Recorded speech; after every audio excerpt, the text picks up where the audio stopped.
came out the way we expected it. We knew they would be defending the medium to low block, mainly low block. And we knew we had to try and probe as much as we can. And no wonder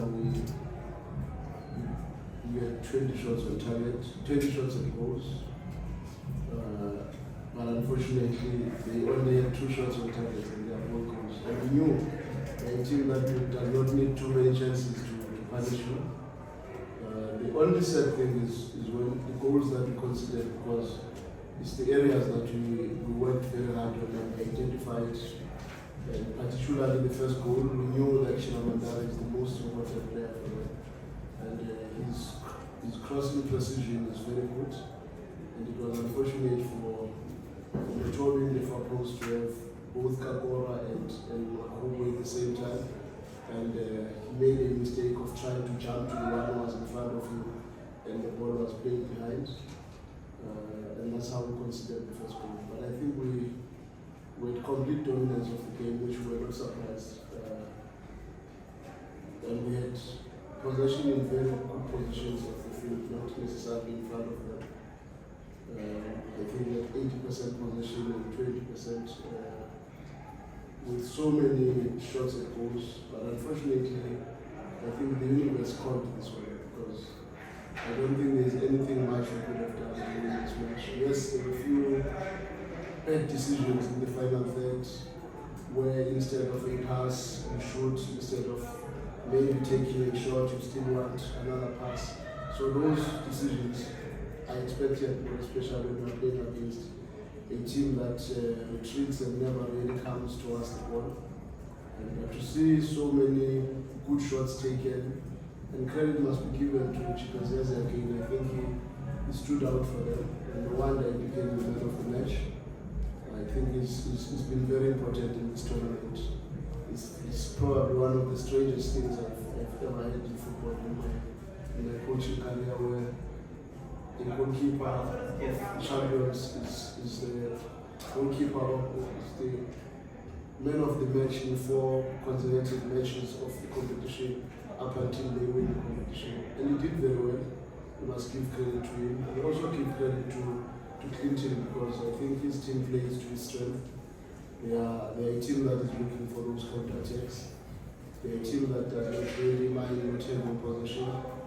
And they are a team that really would not even mind the amount of time or the ball they have in a game, and that ultimately led them to winning the match. But I honestly think I would be unfair if I say we lost the match through lack of trying and the players were not giving their best. I think the boys tried everything they could have tried to win the match, but unfortunately I just think it was just not to be. And it was certainly that's from the beginning what is going to transpire, because I honestly think we did what we were supposed to. Thank you very much, Coach. Let's take questions from the floor, if there are any. So just by a show of hands, can we see? Let's go to Mr. Jason, then Tsepan. Coach, unfortunately, the way of football is that there will be questions again about your post. I mean, you've won 11 of the last 12 games since the Stellenbosch. Since you lost the 2 to Stellenbosch, when suddenly there was a lot of speculation about your future. Do you fear now again that topic will raise its head again? In football, you can expect anything. If you choose to become a coach, you must expect that in this space, our jobs are always under scrutiny every week. Every week we have to deliver. It's unlike a CEO of a company who has to come at the end of the financial year. But with us football coaches, it's always going to be, where are we going? Are we going towards the right direction or the wrong direction? But I'm still very optimistic we are going in the right direction. Thank you. Tsepan, next. Coach, Tsepan from Sokololuwa. Lost 3 finals now in about a season and a half. Is there concern from your side that Sundowns is not rising to the occasion when it matters most? And looking at how you lost the Nedbank Cup final and this one, you score first,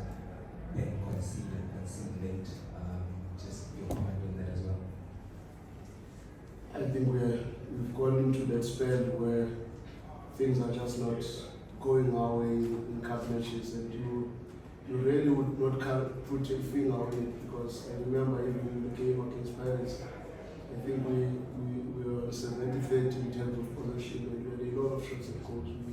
We did everything right again, but unfortunately in the latter stages of the game, they created a goal out of nothing, and we lost the final. The MTN8, I think we also did very well then. I wouldn't blame anything on the team, but in football you must know that sometimes you will win, sometimes you lose. It is very unfortunate that in a competition where you have scored 12 goals in 4 matches and only considered 2, you lose that competition. Because that is the most sore point where when I won the MTN I think we scored 11 goals and conceded 1. This time around we have scored 12, conceded 2, but we are out without the cup. And for me that was a very good attempt, and unfortunately when it mattered most, that's when we let it go. I think we have other hands on this side as we wrap up. We have any questions from the local Free State media? We are in your house here, we don't want to offend you. Okay, we've got a, can we give him a microphone here, just wait for it to say. Okay, thank you. My name is Dina. I'm from Media 24. Coach, last time when we spoke about the same strike rate, and this time around things didn't go your way. What was the difference in terms of conversion of chances that you created? He scored 2 out of 2 shots at goals. He scored nothing out of 20 shots at goals. That was the difference. Okay, last round of questions, starting with Temba. We'll get a microphone here. I've noted Mpumelelo as well. Temba Shabalala, Joseph Sports. Hard luck on the lost coach. On the hindsight, one can say you knew the danger that you were faced with based on how you analyzed the match, the personnel and the coaching that they will be getting. But would you say your players did not grasp the danger as much as you did looking at the outcome of the match? I think I would be very unfair to blame the players for not grasping the concept, because they kept Chirama Mandara quiet throughout the match. Sailor had a very good game.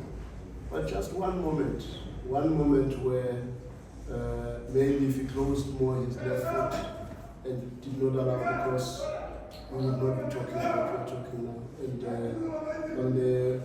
on the set piece, we were even more worried that it would be Magesi who comes short in the near post. And we were clear in our instructions that we should not allow anyone to edge us in the near post for that flick. And it was unfortunate we were edged by an even shorter player, Utapo, who came in front of Lucas and had that flick. And unfortunately behind that, we did not look very good in terms of marking, because I think about any clear tap in, we did not do much with that. But if I say for a team that only allowed 3 shots at goals against and had 20 shots at goals 4, and I say they did not grasp the concept, you know, sometimes we must just accept that we can do so much, and that the gods of football and the universe, when it has said this is going that direction, it goes that direction. Because truly, if you also check the header that Peter had in front of the goalkeeper, the one that dropped and went over the bar, under normal circumstances, if you were to ask him to head that ball again over the bar, it would never go over the bar, because it is the most difficult thing for it to go over the bar. But in football, these things do happen, and we must accept. Those who've been in a game for long, they know sometimes you lose matches you don't deserve to lose, and sometimes you win matches that you don't deserve to win, and that's what happens in football. Good Lego.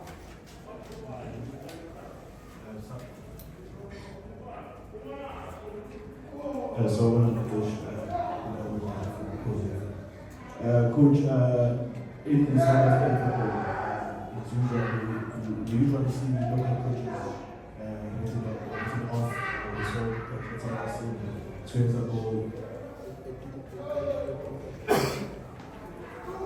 Should be. Apologies for that. Maybe just hold on, let's just sort it out.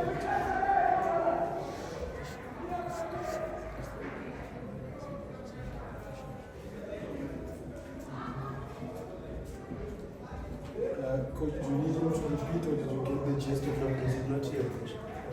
Because in South African football, it's so easy to write local coaches off.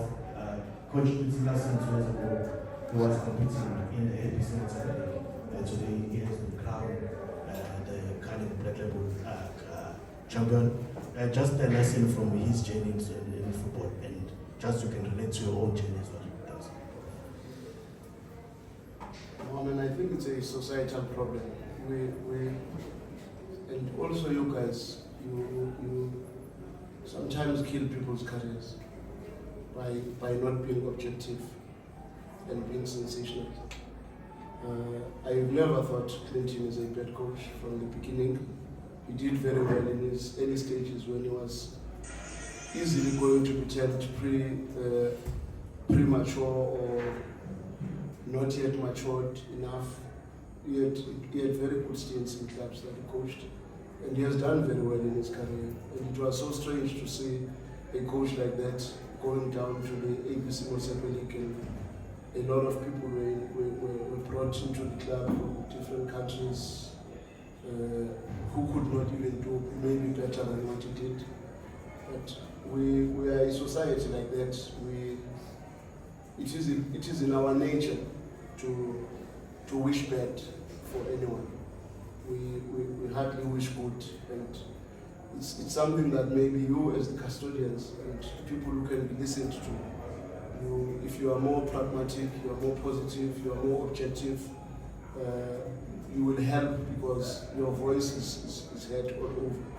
But when you are destructive and you are negative, you will always create problems. But the truth of the matter is, I'm happy for Clinton because I believe he stuck to his guns and played with the resources that he had. I think at Golden Arrows I was playing almost like him because I knew there are areas I cannot compete on the pitch. And I must use the 30% or the 20% that I have to good effect, and that is usually on your set pieces. That is usually on your transitions from defense to attack.